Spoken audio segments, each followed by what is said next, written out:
Welcome back. আশা করছি আপনারা সকলেই ভালো আছেন। তো আজকের ভিডিওতে দেখাবো যে এই ধরনের ট্রেনিং ফটোগুলো কীভাবে জেনারেট করবেন। এগুলো জেনারেট করার জন্য আমাদের গুগল জিমিনি অ্যাপ্লিকেশনটিকে ওপেন করতে হবে। ফোন থেকে আমরা জিমিনি অ্যাপ্লিকেশনটিকে ওপেন করব। এরপর এখান থেকে ক্রিয়েট ইমেজে ক্লিক করে প্লাস এখন ক্লিক করবো, এরপর গ্যালারিতে চলে যাব। এরপর আপনি আপনার মতো করে যে কোনো একটি পিকচারকে সিলেক্ট করবেন, জাস্ট যে পিকচারটা দ্বারা আপনি এই ধরনের ফটো এডিটিং করতে যাচ্ছেন। আপনার ফেস বোঝা যায় এরকম একটি পিকচারকে নেবেন। তারপর আমাদের একটি প্রম্পট অ্যাড করতে হবে, যে প্রম্পটের মাধ্যমে আমরা এই ধরনের ফটোগুলোকে খুব ইজিলি জেনারেট করতে পারবো। আমরা একটি প্রম্পট এখানে জাস্ট অ্যাড করে এটাকে সেন্ড করবো ফটো সহ। এরপর অপেক্ষা করব 10 থেকে 20 সেকেন্ডের মতো। এর ভিতরে মূলত আমাদের ফটোটি জেনারেট হয়ে যাবে।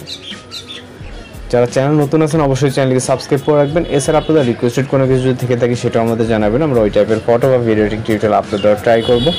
ওকে, তো নিচের দিকে স্ক্রল করলে দেখতে পাচ্ছেন এখানে ফটোটা অনেক সুন্দরভাবে জেনারেট হয়ে গেছে। ডাউনলোড করার জন্য জাস্ট ভিউ করে এখানে ডাউনলোড এখন দেখতে পাচ্ছেন। এরপরে ডাউনলোড এখানে ক্লিক করলে আপনার পিকচারটি ডাউনলোড হয়ে যাবে। ইতিমধ্যে আমাদের ডাউনলোড করা আছে। আমরা জাস্ট আরেকটি এখানে পিকচার আপনাদেরকে জেনারেট করে দেখাচ্ছি। আপনি আপনার মতো করে যে কোনো পিকচার নিতে পারেন যেগুলো ফেসটি ক্লিয়ারলি বোঝা যায় এবং ক্লোজ থাকে। ওকে, তাহলে ফেসের সাথে এখানে 100% মিল থাকবে।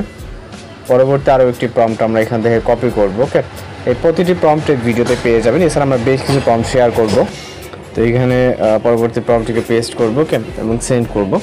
এখানে প্রিভিউ এবং থাম্বনেলে যেগুলো দেখছেন প্রত্যেকটি প্রম্পটের ভিডিওতে পেয়ে যাবেন। এছাড়া আপনাদের রিকোয়েস্টেড যদি কোনো কিছু থেকে থাকে সেটাও জানাবেন, আমরা ওই টাইপের ফটো বা video editing tutorial upload try করবো। ওকে, এবং চ্যানেল নতুন থাকলে অবশ্যই চ্যানেলটিকে সাবস্ক্রাইব করে রাখবেন।